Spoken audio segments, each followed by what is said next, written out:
11절까지 읽었죠. 민수기 25장 12절부터 이제 읽어가도록 하겠습니다. 그러므로 말하라. 내가 그에게 내 평화의 언약을 주리니 그와 그의 후손에게 영원한 제사장 직분의 언약이라. 그가 그의 하나님을 위하여 질투하여 이스라엘 자손을 속죄하였음이니라. 자, 여기서 이제 비느하스가 일어나서 하나님의 진노를 대신 이제 표출했기 때문에 하나님이 복을 주시는데 너를 영원한 제사장 직분의 언약을 너에게 주겠다 이렇게 이야기하죠. 지금 아론의 자손이 4명 있었는데 그 중에 2이 죽었죠. 그리고 2이 남았단 말이에요. 그래서 이 제사장 가문이 이 두 아들의 가문 사이에서 왔다 갔다 하다가 나중에 사독으로 딱 고정이 됩니다. 그 사독이 누구의 후손이냐면 이 엘르아살, 비느하스의 후손이에요. 그래서 결국 이 다윗 이후에 대제사장을 배출하는 가문은 아론의 남은 2 아들 중에서 이 엘르아살의 가문으로 이제 확정하게 됩니다. 그래서 이런 이야기들이 다 그 장차 이루어질 이스라엘의 역사에 다 반영되는 이야기들이에요. 14절입니다. 죽임을 당한 이스라엘 남자 곧 미디안 여인과 함께 죽임을 당한 자의 이름은 시므리니 살루의 아들이요 시므온인의 조상의 가문 중 한 지도자이며 죽임을 당한 미디안 여인의 이름은 고스비이니 수르의 딸이라. 수르는 미디안 백성의 한 조상의 가문의 수령이었더라. 여호와께서 모세에게 말씀하여 이르시되 미디안인들을 대적하여 그들을 치라. 이는 그들이 속임수로 너희를 대적하되 부올의 일과 미디안 지휘관의 딸 곧 부올의 일로 연병이 일어난 날에 죽임을 당한 그들의 자매 고스비의 사건으로 너희를 유혹하였음이니라. 자, 이 미디안 족장의 딸이었던 고스비와 사통했던 사람이 누구냐면 시므온 조상의 가문 중 지도자예요. 그러니까 이 지도자급 인사들부터 시므온 지파는 아주 그 이방 여인들과 정을 통했다 하는 이야기입니다. 자, 그렇게 해서 여기까지가 이제 발람의 일의 결론입니다. 자, 결국 발람은 발락의 소원을 들어준 것이죠. 왜 들어주었겠어요? 대가를 바라고 꾀를 낸 거예요. 이스라엘을 저주할 수 있는 꾀를. 그래서 우상 숭배를 통해서 이제 넘어지죠. 이런 일들을 왜 이야기해 주겠습니까? 이제 여기까지는 1세대들의 이야기입니다. 26장부터는 2세대 이야기예요. 다시 한번 그 인구 조사를 시작하는데 26장부터는 2세대 이야기입니다. 그래서 1세대가 왜 망했느냐 그걸 보여주는 사건이에요. 이제까지 1세대가 왜 망했는지를 이스라엘 백성들이 진군하는 시점부터 계속 보여줬죠. 이 사람들은 시작하자마자 원망과 불평을 내뱉고 여튼 모자란 거 투성이에요. 자기 눈에 다 불평 불만이 그런 것만 보이는 거야. 나는 이게 싫어. 난 저게 싫어. 난 이것은 없으니까 화가 나. 이런 이야기들을 하는 사람은 다 저주를 받아서 그 사막에 묻고 새롭게 태어난 새로운 사람들 2세대가 이제 가나안에 들어가게 되는 것입니다. 그러니 가나안 이야기를 이 가나안 땅에 진입하지만 들어가지 못했던 사람들의 이야기를 통해서 우리가 꼭 배워야 하는 지혜는 뭐예요?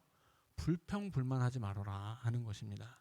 불평불만이라고 하는 것은 감사의 반대편에 있는 것이죠. 여튼 하나님이 주신 모든 것이 감사해서 감사함으로 받으며 버릴 것이 없는데 여튼 불평하고 불만한 것을 찾아내요. 뭐가 잘못됐고 뭐가 모자르고 뭐는 싫고 이런 것들을 아주 날카롭게 찾아내죠. 세상 사람들이 볼 때는 그런 사람들이 대단히 날카롭고 지적이고 똑똑하고 이렇게 보일 수도 있을 거예요.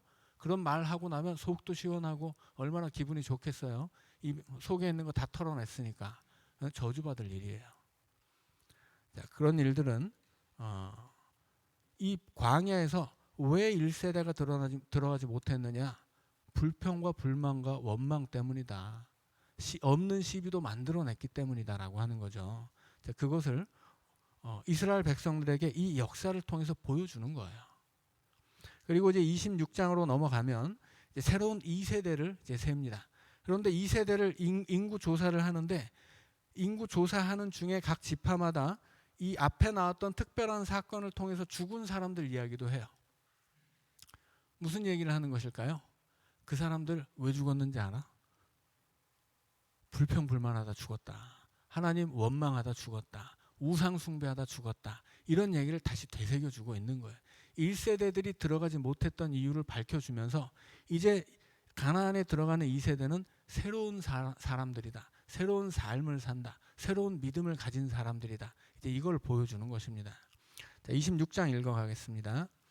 연병 후에 여호와께서 모세와 제사장 아론의 아들 엘르아살에게 말씀하여 이르시되 이스라엘 자손의 온 회중의 총수를 그들의 조상의 가문을 따라 조사하되 이스라엘 중에 20세 이상으로 능히 전쟁에 나갈 만한 모든 자를 계수하라 하시니, 첫 번째 인구 조사 때 명령과 똑같죠. 20세 이상으로 전쟁에 나갈 만한 모든 자를 계수하는 것입니다.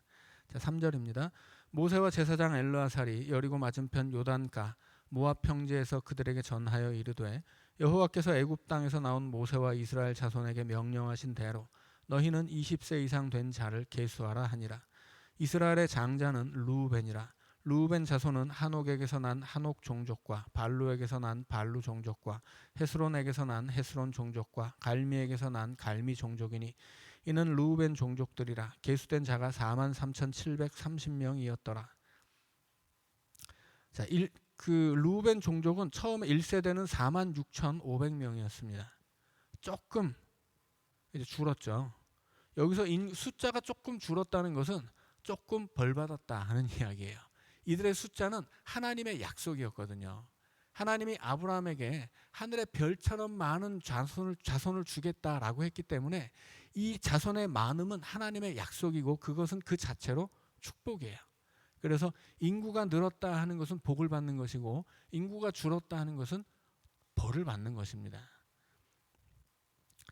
자, 8절입니다. 발루의 아들은 엘리압이요 엘리압의 아들은 느무엘과 다단과 아비람이라. 이 다단과 아비람은 회중 가운데서 부름을 받은 자들이니 고라의 무리에 들어가서 모세와 아론을 거슬러 여호와께 반역할 때 땅이 그 입을 벌려서 그 무리와 고라를 삼키매 그들이 죽었고 당시에 불이 250명을 삼켜 징표가 되게 하였으나 고라의 아들들은 죽지 아니하였더라. 자, 르우벤 종족들이 숫자가 조금 줄었죠. 몇천 명이 죽었는데 그 이유에 대해서 살짝 얘기해주고 있는 거예요. 왜 죽었냐면 고라가 반란을 일으킬 때 그 일당들이 르우벤 지파의 자손들이었다라고 하는 것입니다. 그래서 그때 그 고라 사건이 있었을 때 그 고라의 일당과 함께 저주받아서 죽은 사람들 중에 르우벤 자손이 여럿 있었다, 이런 얘기를 하는 거죠. 다행스러운 것은 고라의 자손들은 그 아들들은 죽지 않습니다. 오히려 고라의 자손들은 나중에 성전에서 일을 할 때 굉장히 중요한 역할들을 맡아요. 이것이 하나님의 은혜죠. 그 아버지가 죄 지어서 죽어도 그 죄가 아들에게 전가되지 않는다 하는 것입니다. 하나님의 벌은 연좌제가 없어요. 자, 그래서 이제 고라의 아들들은 죽지 않았고 장차 이 고라의 자손들이 아주 큰 일들을 이제 감당하게 됩니다. 자, 12절 시므온 이야기입니다. 시므온 자손의 종족들은 이러하니 느무엘에게서 난 느무엘 종족과 야민에게서 난 야민 종족과 야긴에게서 난 야긴 종족과 세라에게서 난 세라 종족과 사울에게서 난 사울 종족이라. 이는 시므온의 종족들이니 계수된 자가 22,200명이었더라. 갑자기 줄었어요. 1세대들을 셌을 때 시므온 종족은 59,300명이었습니다. 59,300명이라는 종족이 22,200명만 남았어요. 반 이하로 줄었죠. 그 이유가 뭐라고요? 앞에서 미디안 여인과 그 고스비의 사건에서 죽은 그 주축이 된 사람들이 이 시므온 지파 사람들입니다. 그래서 시므온은 이 창세기에서 야곱의 저주에 따라서 이렇게 숫자가 줄어들어요. 나중에는 가나안을 정복할 때도 혼자서는 자기들이 제비 뽑은 땅을 정복할 수가 없어서 유다 지파의 도움을 받습니다. 그만큼 이 시므온 지파는 질이 멸렬해 가고 있는 거예요. 그래서 지금 가나안에 들어가서 이제 그 전쟁에 승리하고 하나님이 주실 복을 받을 것인데, 그런 밝은 미래 속에서도 하나님을 배신했던 사람들, 우상 숭배에 가담했던 사람들은 이렇게 약화돼 가고 있는 거예요.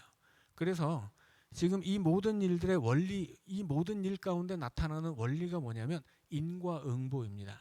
이게 신명기의 신앙이에요. 신명기의 원리는 인과응보예요. 하나님 잘 믿으면 복을 받고 하나님 안 믿으면 저주를 받는다 하는 것입니다. 그리고 신명기 뒤에서 이어지는 모든 역사는 그 인과응보의 원리에 따라 기록되는 역사예요. 그 역사는 이스라엘이 멸망했을 때 바벨론의 포로로 잡혀갔던 그 살아남은 백성들이 자기들의 나라가 멸망한 것을 이 인과응보의 원리에 따라 설명하는 역사서를 기록한 것입니다. 그래서 왜 우리 민족이 망했느냐? 하나님 버려서 버림받았다 하는 거예요. 인과응보요. 뒤집으면 어떻게 됩니까? 우리가 하나님 잘 믿으면 이제 우리에게 희망이 있다 하는 것입니다. 이 인과응보의 원리는 오늘날에도 똑같아요. 오늘날 우리도 이 인과응보의 원리를 가지고 살아가야 된다고 하는 거예요. 어떤 인과응보예요? 세상이 아무리 악해도 우리가 믿음을 가지고 선하게 살면 반드시 하나님 주실 복이 있다라는 거예요. 세상에서는 악한 사람들이 힘을 얻고 악하면 더 잘 먹고 잘 사는 것 같아 보여도 그들은 저주를 받을 것이다. 그 하나님 앞에서 심판을 받고 그 심판을 통해 상을 받고 저주를 받는 이 모든 결과들은 결국은 인과응보의 원리에 따른다 하는 거예요. 그래서 믿음의 사람들은 아무리 세상이 악해도 의인은 믿음으로 살리라 이야기하는 이유는 그것이 바로 하나님의 원리이기 때문이에요. 하나님이 우리의 삶에 또 세상에 주신 원리는 뭐냐면 인과응보예요. 세상이 악하기 때문에 인과응보가 없는 것처럼 보이는데 믿음의 눈을 뜨면 다 인과응보인 거예요. 죄 지은 놈들은 다 죄값을 받게 돼 있어요. 죄 안 짓고 선하게 산 사람들은 반드시 복을 받게 돼 있습니다. 그게 하나님의 원칙이에요. 우리는 그 원칙을 가지고 살기 때문에 하박국이 하나님 도대체 세상이 이렇게 악해서 되겠습니까? 이야기해도 걱정하지 마. 다 인과응보야. 의인은 믿음으로 사는 거야. 그러면 믿음대로 살면 다 복을 받게 돼 있고 믿음 없이 악하게 산 놈들은 다 저주 받는 거야. 걱정하지 마. 더디더라도 반드시 응하리라. 그렇게 말씀하시죠. 그 인과응보의 원리를 오늘 우리도 믿고 살아가야 된다라고 하는 거예요. 지금 이 창세기부터 신명기까지의 이야기, 신명기 이후로 이어지는 그 모든 이스라엘 역사의 열왕기 하까지의 역사의 이야기는 그 인과응보의 원리에 따라서 이들의 하나님 백성들의 삶을 지금 기록해 나가고 있는 중입니다. 자, 그래서 시므온의 숫자가 그렇게 22,200명으로 줄어들었던 이야기를 했습니다. 자, 15절입니다. 갓 자손의 종족들은 이러하니 스본에게서 난 스본 종족과 학기에게서 난 학기 종족과 순이에게서 난 순이 종족과 오스니에게서 난 오스니 종족과 에리에게서 난 에리 종족과 아롯에게서 난 아롯 종족과 아렐리에게서 난 아렐리 종족이라. 이는 갓 자손의 종족들이니 계수된 자가 45,000명이었더라. 갓 지파는 45,000명인데 예전에는 45,650명이었습니다. 좀 줄었죠. 그래도 큰 숫자는 아니죠. 자, 19절입니다. 유다의 아들들은 에르와 오난이라. 이 에르와 오난은 가나안 땅에서 죽었고, 자, 19절에서 에르와 오난 이야기하는데 이 사람들 가나안 땅에서 죽은 얘기가 어디에 나오죠? 창세기에서 요셉의 이야기가 시작되기 전에 유다 이야기가 잠깐 나오죠. 그래서 유다의 아들 셋이 있었는데 첫째와 둘째가 둘째와 셋째가 형의 대를 이어줘야 되는데 이어주지 않아서 하나님 앞에 죽임을 당해요. 자, 그 얘기를 하는 것이죠. 이 얘기를 하는 이유가 뭐겠습니까? 하나님 앞에 불의하게 살았던 자는 다 죽는다는 얘기예요. 그것이 무슨 르우벤 지파이건 시므온 지파이건 유다 지파이건 다 똑같아요. 어느 누구라도 하나님은 편애하지 않는다 하는 거. 다 인과응보입니다. 죄 지은 놈들은 다 죄값을 받는 거예요. 자, 그래서 에르와 오난 이야기를 굳이 하는 이유는 지금 이스라엘 백성으로 들어가는 사람들은 어떤 사람들이에요? 앞서 죄 때문에 죽었던 사람들과 다르다 하는 이야기입니다. 자, 20절입니다. 유다 자손의 종족들은 이러하니 셀라에게서 난 셀라 종족과 베레스에게서 난 베레스 종족과 세라에게서 난 세라 종족이며 또 베레스 자손은 이러하니 헤스론에게서 난 헤스론 종족과 하물에게서 난 하물 종족이라. 이는 유다 종족들이니 계수된 자가 76,500명이었더라. 1세대는 74,600명이었는데 조금 늘었습니다. 23절입니다. 이사갈 자손의 종족들은 이러하니 돌라에게서 난 돌라 종족과 부하에게서 난 분이 종족이라. 야숲에게서 난 야숲 종족과 시므론에게서 난 시므론 종족이라. 이는 이사갈 종족들이니 계수된 자가 64,300명이었더라. 자, 원래 1세대는 54,400명이었는데 대략 10,000명 정도가 늘었습니다. 이사갈은 26절입니다. 스불론 자손의 종족들은 이러하니 세렛에게서 난 세렛 종족과 엘론에게서 난 엘론 종족과 얄르엘에게서 난 얄르엘 종족이라. 이는 스불론 종족들이니 계수된 자가 65,000명이었더라. 자, 이 스불론 지파는 57,400명이었는데 여기도 좀 늘어서 65,000명이 됩니다. 자, 28절 요셉의 아들들의 종족들은 므낫세와 에브라임이요 므낫세의 자손 중 마길에게서 난 자손은 마길 종족이라. 마길이 길르앗을 낳았고 길르앗에게서 난 자손은 길르앗 종족이라. 길르앗 자손은 이러하니 이에셀에게서 난 이에셀 종족과 헬렉에게서 난 헬렉 종족과 아스리엘에게서 난 아스리엘 종족과 세겜에게서 난 세겜 종족과 스미다에게서 난 스미다 종족과 헤벨에게서 난 헤벨 종족이며 헤벨의 아들 슬로브앗은 아들이 없고 딸뿐이라. 그 딸의 이름은 말라와 노아와 호글라와 밀가와 디르사니. 이는 므낫세의 종족들이라. 계수된 자가 52,700명이었더라. 자, 여기 므낫세의 이야기가 나오는데 므낫세 종족의 1세대는 몇 명이었냐면 32,200명이었습니다. 그런데 지금 몇 명이에요? 52,700명이에요. 2만 명이 늡니다. 비약적으로 늘었죠. 자, 그럼 비약적으로 늘은 건 뭐라고요? 축복이에요. 축복의 이유는 뭡니까? 믿음이죠. 저주의 이유가 우상 숭배였다면 축복의 이유는 하나님을 잘 섬겼다는 거예요. 자, 그래서 무슨 얘기가 나와요? 슬로브핫 이야기가 나오는 거예요. 이제 27장으로 가면 슬로브핫의 딸들 얘기가 나오거든요. 이 슬로브핫의 딸들이 우리 아버지 죽었는데 우리에게 그 땅을 달라고 해요. 우리 아버지는 누구냐면 1세대예요. 1세대는 죽죠. 그런데 1세대는 죽고 2세대만 남았는데 아들이 없는 거예요. 슬로브핫에게. 딸들만 있습니다. 그런데 그 딸들이 우리 아버지가 받아야 될 땅 우리에게 주세요 그래요. 무슨 얘기냐면 아직 가나안 땅은 들어가 보지도 못했단 말이에요.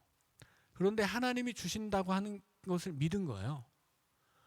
당연히 하나님이 주실 것이니 우리 아버지가 받을 그 땅 우리에게 주시오.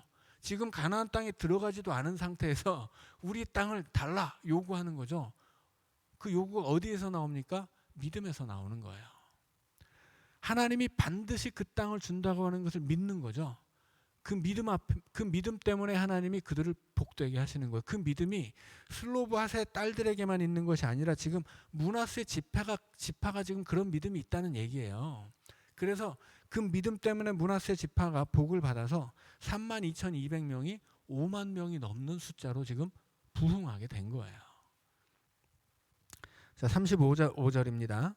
에브라임 자손의 종족들은 이러하니 수델라에게서 난 수델라 종족과 베겔에게서 난 베겔 종족과 다한에게서 난 다한 종족이며 수델라 자손은 이러하니 에란에게서 난 에란 종족이라. 이는 에브라임 자손의 종족들이니 계수된 자가 32,500명이라. 이상은 그 종족을 따른 요셉 자손이었더라. 자, 에브라임 자손은 본래는 45,000명이었는데 32,500명입니다. 지금은 많이 줄었죠. 자, 38절입니다. 베냐민 자손의 종족들은 이러하니 벨라에게서 난 벨라 종족과 아스벨에게서 난 아스벨 종족과 아히람에게서 난 아히람 종족과 스부밤에게서 난 스부밤 종족과 후밤에게서 난 후밤 종족이며 벨라의 아들들은 아롯과 나아만이라. 아롯에게서 아롯 종족과 나아만에게서 나아만 종족이 났으니 이는 그들의 종족을 따른 베냐민 자손이라. 계수된 자가 45,600명이었더라. 베냐민은 1세대가 35,400명이었습니다. 42절입니다. 단 자손의 종족들은 이러하니라. 수함에게서 수함 종족이 났으니 이는 그들의 종족을 따른 단 종족들이라. 수함 모든 종족에 계수된 자가 64,400명이었더라. 단 지파는 본래는 62,700명인데 거의 대동소이합니다. 아셀 자손의 종족들은 이러하니 임나에게서 난 임나 종족과 이스위에게서 난 이스위 종족과 부리아에게서 난 부리아 종족이며 부리아의 자손 중 헤벨에게서 난 헤벨 종족과 말기엘에게서 난 말기엘 종족이며 아셀의 딸의 이름은 세라라. 이는 아셀 자손의 종족들이니 계수된 자가 53,400명이었더라. 여기도 41,500명에서 10,000명가량이 늡니다. 자, 48절입니다. 납달리 자손은 그들의 종족대로 이러하니 야셀에게서 난 야셀 종족과 구니에게서 난 구니 종족과 예셀에게서 난 예셀 종족과 실렘에게서 난 실렘 종족이라. 이는 그들의 종족을 따른 납달리 종족들이니 계수된 자가 45,400명이었더라. 자, 이 납달리 종족 지파도 원래는 55,400명이었는데 이제 좀 줄었습니다. 자, 51절입니다. 이스라엘 자손의 계수된 자가 60만 1,730명이었더라. 1세대를 셌을 때는 60만 3,550명이었습니다. 그러니까 다 합치면 조금 줄은 거예요. 근데 큰 숫자는 없이 대동소이한데 여기서 숫자가 대동소이한 이유는 뭐예요? 크게 줄은 지파도 있지만 크게 늘은 지파도 있어요. 그 이유는 뭡니까? 그들의 믿음에 따라서. 믿음이 바닥을 치면 숫자도 바닥을 치고, 믿음이 올라가면 숫자도 올라가는 거예요. 인과응보에 따라서 하나님이 그들의 믿음을 보시고 그 믿음 위에 복을 주시는 겁니다. 자, 52절입니다. 여호와께서 모세에게 말씀하여 이르시되 이 명수대로 땅을 나눠주어 기업을 삼게 하라. 수가 많은 자에게는 기업을 많이 줄 것이요 수가 적은 자에게는 기업을 적게 줄 것이니 그들이 계수된 수대로 각기 기업을 주되 오직 그 땅을 제비 뽑아 나누어 그들의 조상 지파의 이름을 따라 얻게 할지니라. 그 다소를 막론하고 그들의 기업을 제비 뽑아 나눌지니라. 레위인으로 계수된 자들의 종족들은 이러하니 게르손에게서 난 게르손 종족과 고핫에게서 난 고핫 종족과 무라리에게서 난 무라리 종족이며, 레위 종족들은 이러하니 림니 종족과 헤브론 종족과 말리 종족과 무시 종족과 고라 종족이라. 고핫은 아므람을 낳았으며 아므람의 처의 이름은 요게벳이니 레위의 딸이요 애굽에서 레위에게서 난 자라. 그가 아므람에게서 아론과 모세와 그의 누이 미리암을 낳았고 아론에게서는 나답과 아비후와 엘르아살과 이다말이 났더니 나답과 아비후는 다른 불을 여호와 앞에 들이다가 죽었더라. 1개월 이상으로 계수된 레위인의 모든 남자는 2만 3천 명이었더라. 그들은 이스라엘 자손 중 계수에 들지 아니하였으니 이는 이스라엘 자손 중에서 그들에게 준 기업이 없었음이었더라.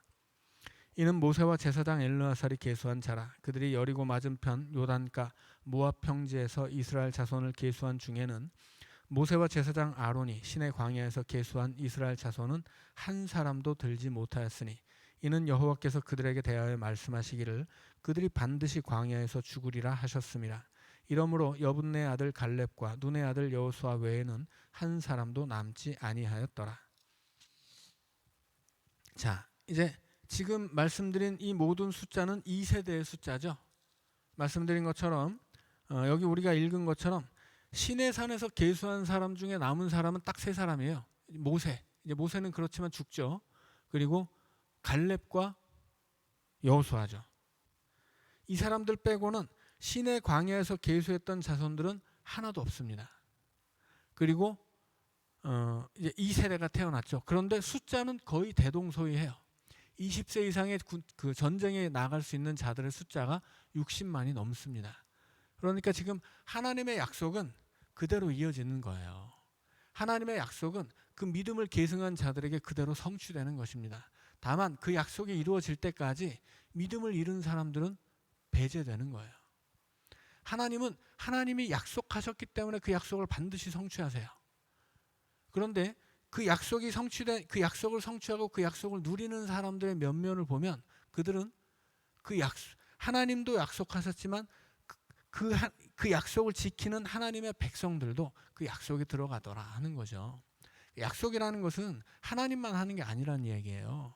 약속은 계약이라고 말씀드렸죠. 이 계약은 하나님과 하나님 백성들 사이에서 이루어진 것이고, 하나님 백성들은 대단히 이 계약에 불성실했지만 결국 하나님은 이 불성실한 사람들을 결국 그 계약을 성취할 수 있는 사람들로 만들어 가시는 거예요. 그것이 은혜라고 말씀드렸죠. 은혜는 죄 지은 놈들을 그냥 그 죄를 그냥 무조건적으로 덮어주고 복 주는 게 은혜가 아니라고 말씀을 드렸어요. 왜냐하면 복도 화도 인과응보이기 때문이에요. 죄 지으면 죄값을 받아서 벌을 받는 거예요. 인과응보입니다. 복을 받을 때도 복을 받을 사람으로 만들어 주셔서 인과응보에 따라 복을 주시는 거예요. 그러니까는 복을 받는 것 자체는 은혜가 아닌 거예요. 복을 받을 사람이 됐으니까 복을 받는 거거든요. 은혜는 복을 받을 수 없는 사람이었는데 그 이 안타까운 사람을 다듬어서 복을 받게 만들어 오신 하나님의 과정이에요. 그 손길이 은혜인 거죠. 그러니까 우리가 뭔가를 세상에서 뭘 가졌다고 해서 그게 복이 아니라는 거예요. 우리가 천국에 간다고 해서 그게 복이 아니고 그건 그냥 인과응보예요. 천국은 예수 믿으면 가는 곳이기 때문에 우리는 예수 믿으니까 당연히 가는 거예요. 은혜는 예수가 안 믿어지는 게 정상인데 예수 믿게 해주시는 게 은혜인 거죠. 그렇게 천국에 들어갈 때까지 우리 이 부족한 믿음으로 살아가는 이 연약한 하나님 백성들, 여튼 훅 하고 바람 불면 픽 쓰러져서 도무지 일어나지도 못하는 이 연약하고 부족한 사람들을 하나님이 붙잡아서 천국까지 데려가서 그 자격을 놓지 않고 천국 들어갈 수 있게 해주시는 그 삶의 과정이 은혜예요. 그러니까는 은혜라고 하는 것은 우리가 뭔가를 가졌을 때 은혜가 아닌 거죠. 그것을 가지기까지의 그 험난한 세월들, 지금 이스라엘 백성으로 치자면 광야를 걷고 있는 험한 40년의 세월, 앞으로 이루어질 그 치열한 전쟁의 16년 세월, 이게 은혜인 거예요. 그러니까 은혜를 가나안 땅에 들어가는 걸로 생각하면 잘 착각인 거죠. 그래서 좋은 거 받으면 은혜고 뭐 병 있으면 내가 죄를 지어서 저주를 받나? 잘못된 생각이라고 하는 거예요. 이 세상에 이 험한 삶을 살면서 어려운 일도 겪고 아픈 일도 겪는데 그것이야말로 은혜라고 하는 거죠. 그것을 겪어가면서 내가 하나님 손에 다듬어져가는 그 험한 세월, 야곱이 표현한 것으로 치면 험악하게 살아온 인생, 그 과정 속에 하나님이 함께 계셨기 때문에 그 과정이 은혜였고, 그 모든 과정을 거쳤더니 야곱이 어떻게 됐습니까? 이스라엘이 되었어요. 이스라엘에게 주어진 복은 그냥 당연한 거예요. 인과응보예요. 그건 복 받을 사람이 됐기 때문에. 복은 뭐예요? 이스라엘로 살아왔던 그 험한 인생에 있는 거죠. 이스라엘이라는 이 안타깝고 불쌍한 사람을, 야곱이라는 이 안타깝고 불쌍한 죄 많은 사람을 이스라엘로 만들어 오신 그 세월이 은혜인 거예요. 자, 그러니까는 지금 여기서 우리가 하나님의 은혜를 지금 이렇게 다시 막 숫자가 많아지고 가나안을 차지하고 뭔가를 이루어지고서 막 뭐 누리며 사는 것, 여기에다가 이걸 은혜라고 바라보고 있으면 안 된다라고 하는 거죠. 그것은 대단히 큰 착각이에요. 진짜 은혜는 그렇게 죽을 둥 살 둥 고생하는 그 시절에 있었다 하는 거예요. 그 시절이야말로 은혜예요. 그래서 고난이야말로 은혜인 것이고, 뭔가를 내가 가졌을 때가 아니라 오히려 내게 무언가 없게 되었을 때, 내가 무언가를 잃었을 때, 그래서 마음 아플 때, 그래서 내가 넘어질 때, 그때가 바로 하나님의 은혜의 때라고 하는 거예요. 이것이 진짜 기독교 신앙이에요. 자, 그럼 이제 오늘은 여기까지 하고 마치도록 하겠습니다. 이제 다음 시간에는 이제 슬로바세 이야기들을 이어가도록 하죠. 우리 기도하고 마치겠습니다. 사랑의 하나님, 이 부족했던 이스라엘 백성들을 놓지 않으시고 끝까지 가나안 땅으로 이끌어 가서 마침내 그 땅을 차지할 수 있도록 도와주시니 감사합니다. 오늘 우리도 하나님 나라를 향해 나아갈 때 하나님 나라 그 앞까지 우리를 인도하여 주시고, 부족하고 연약한 믿음으로 살아가는 우리를 복되게 하셔서 그 천국 앞까지 다듬어 가시고 믿음으로 살게 하시니, 이 땅에서 살아가는 우리의 삶에 때로 많은 고난과 아픔이 있을지라도 그 모든 것들이 다 하나님의 은혜임을 깨닫게 하여 주옵소서. 예수님 이름으로 기도하옵나이다. 아멘. 예, 수고하셨습니다.